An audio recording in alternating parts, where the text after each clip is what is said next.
Kidney পেশেন্টের থেরাপির সঙ্গে সঙ্গে ডায়ালিসিস নেওয়াটা কতটা জরুরি?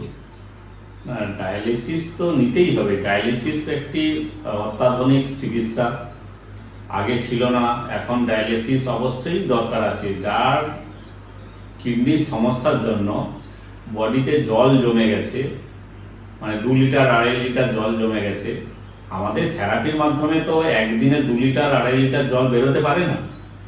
থেরাপিতে ধীরে ধীরে অল্প, মানে 150, 200, 500 এরকমই জল বেরোয়।